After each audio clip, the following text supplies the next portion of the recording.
అందరికీ నమస్తే. నేను మీ కేఎంఆర్ రాఘవ్ చెడ్డ. ఈ పేరు మనం బాగా వింటున్నాం, బాగా చూస్తున్నాం ఈ మధ్యలో. ఆయన ఒక చాలా చిన్న వయసులో రాజకీయాల్లోకి అడుగుపెట్టాడు.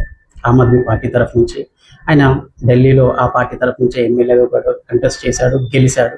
తర్వాత 2022లో ఆ పార్టీ ఆమ్ ఆద్మీ పార్టీ అతన్ని రాజ్యసభకి నామినేట్ చేయడం జరిగింది. ఆయన నామినేట్ అయినప్పుడు ఆయన వయసు 33 సంవత్సరాలు. అందరికంటే అతి పిన్న వయసు కూడా రాజ్యసభకి నామినేట్ చేయబడ్డ మెంబర్ ఆఫ్ పార్లమెంట్ ఆయన. తర్వాత ఆయన ఎన్నో అవకాశాలు అందిపుచ్చుకొని చాలా స్వయంగా ఎదిగిన వ్యక్తి, దాంట్లో డౌట్ లేదు. Qualified person, knowledgeable person. ఆయనకు నాలెడ్జ్ ఉంది కాబట్టే ఒక ఎమ్మెల్యేగా కంటెస్ట్ చేసి గెలవగలిగిండు. రాజ్యసభకి ఆ పార్టీ ఆయన పైన నమ్మకంతో రాజ్యసభకు నామినేట్ చేసింది.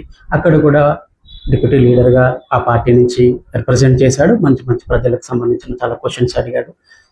దాంట్లో డౌటే లేదు. ఆయన ఇంతకుముందుకు ఆప్లో ఉండి ఇప్పుడు వేరే పార్టీలోకి జాయిన్ అయ్యాడు. ఎవరైనా ఏ పొలిటికల్ లీడర్ అయినా ఎక్కడి నుంచి ఎక్కడికైనా జంప్ అవుతూనే ఉన్నారు, మనం చూస్తూనే ఉన్నాం. దాంట్లో ఆయన క్వశ్చన్ చేయడానికి ఏం లేదు. ఆయన కూడా ఒక సాధారణ పొలిటికల్ లీడర్ లాగానే బిహేవ్ చేశాడు. కానీ ఆయన గత వీడియోలు చూసుకోండి, ఆయన మాట్లాడింది ఇప్పుడున్న ఆయన సోకాల్డ్ పార్టీలో జాయిన్ అయ్యిండో అది గుండాల పార్టీ అని, అది నిరక్షరాస్యుల పార్టీ అని, అంటే ఆ పార్టీలో ఉన్న వాళ్ళంతా కూడా చదువుకోడు సార్ కానీ ఎన్నో పెద్ద పెద్ద ఆరోపణలు చేసి ఎండ్ ఆఫ్ ద డే అదే పార్టీలోకి జాయిన్ అయ్యాడు. मेरा ये मानना है कि बीजेपी एक गुंडों की पार्टी है, अनपढ़ गुंडों की पार्टी है। वो सिर्फ गुंडागर्दी करते हैं और पेट्रनेज देते हैं। నువ్వు ఏ బేసిస్లో మరి ఆ పార్టీలో జాయిన్ అయ్యావు ఇక్కడ మాత్రం నువ్వు సమాధానం చెప్పాలి మిస్టర్ రాఘవ్ చెడ్డా గారు. నువ్వు ఒక్కని పోలేదు కదా, మరి నిన్ను పార్టీ సస్పెండ్ చేసింది. పార్టీ కార్యక్రమాలకి విరుద్ధంగా నువ్వు వ్యవహరిస్తున్నావని, పార్టీ మీటింగ్లకు రావట్లేదని నిన్ను పార్టీ సస్పెండ్ చేసింది. సస్పెండ్ చేసినప్పుడు నువ్వు ఒకటివి నీ రాజ్యసభ సభ్యత్వానికి రాజీనామా చేసి నువ్వు నీకు నచ్చిన పార్టీలో జాయిన్ అయితే తప్పే లేదు.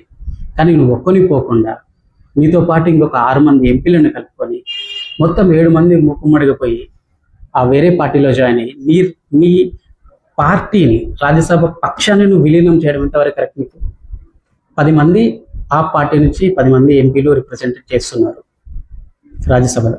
దాంట్లో 7 మంది ఎంపీలు కలిసి బీజేపీ పార్టీలో జాయిన్ అయ్యి ఈ పార్టీని ఆ పార్టీలో విలీనం చేసినామంటే మరి మిగిలిన ముగ్గురు ఎంపీలు ఉన్నారు కదా ఆమ్ ఆద్మీ పార్టీ నుంచి, ఇప్పుడు వాళ్ళు మరి ఏ పార్టీ? నువ్వు ఈ ఆమ్ ఆద్మీ పార్టీ నువ్వు విలీనం చేస్తే వాళ్ళు ఏ పార్టీ అని పిలువబడాలి? వాళ్ళకు X party, why party, Z party అని పిలుస్తారా? వాళ్ళని ఆమ్ ఆద్మీ పార్టీ ఎంపీలే అంటారు. మిమ్మల్ని మాత్రమే బీజేపీ ఎంపీలు అంటారు ఎక్కడి నుండి. నువ్వు డైరెక్ట్గా ఎన్నుకోబడ్డావా? రాజ్యసభకు నువ్వు డైరెక్ట్గా ఎన్నుకోబడ్డావు ప్రజల నుంచి కాదు. నువ్వు ఎట్లా ఎన్నుకోబడ్డావు? పంజాబ్ రాష్ట్రం నుంచి పంజాబ్ ఎమ్మెల్యేలు నిన్ను సెలెక్ట్ చేసి నువ్వు నామినేట్ చేయబడ్డావు. అంటే పంజాబ్ ఎమ్మెల్యేలను ప్రజలు ఎన్నుకున్నారు, ప్రజలు ఎన్నుకున్న ఎమ్మెల్యేలు నిన్ను ఎన్నుకున్నారు. నువ్వు ప్రజలకు నువ్వు ఏం సమాధానం చెప్తావు? అది చెప్పు. ప్రజలకు నువ్వు సమాధానం చెప్పాలన్నా లేదా? నీకు నచ్చిన పార్టీలకు నువ్వు పోతావు, నీ రాజ్యసభ సభ్యత్వానికి నువ్వు రాజీనామా చేసిపో. కానీ నువ్వొకడి పోకుండా మిగిలిన వాళ్ళందరినీ తీసుకుపోయి ఆ పార్టీ మొత్తాన్ని రాజ్యసభ పక్షాన్ని విలీనం చేయడం ఇది ఎంతవరకు కరెక్ట్ అవుతుంది? నిన్ను నువ్వు ఆత్మవిమర్శన చేసుకోవాలి మిస్టర్ చెడ్డా. నువ్వు రీసెంట్గా నువ్వు పెట్టిన ఈ విలీనం ప్రక్రియ తర్వాత నువ్వు పెట్టిన ప్రెస్ మీట్లో నువ్వు చెప్పింది ఏంటి? మాకు వేరే అవకాశం లేదు, రాజకీయాల నుంచి తప్పుకోవాలి లేదా ఈ పార్టీలోనన్నా జాయిన్ కావాలి. అంటే వేరే పార్టీ లేవా?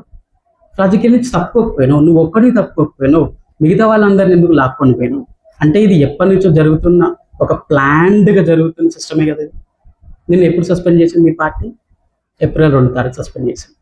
నువ్వు ఏప్రిల్ 24 తారీఖు నువ్వు తీసుకుపోయి నీతో పాటు ఇంకో మిగతా వాళ్ళందరినీ తీసుకుపోయి అక్కడ 2/3 మెంబర్స్ని తీసుకుని వెళ్ళి నువ్వు పార్టీని విలీనం చేసినావు. అంటే ఇది 1 రోజులో 20 రోజుల్లో జరిగిన కార్యక్రమం కాదు, ఎప్పటి నుంచి తర్వాత జరుగుతున్న కార్యక్రమం.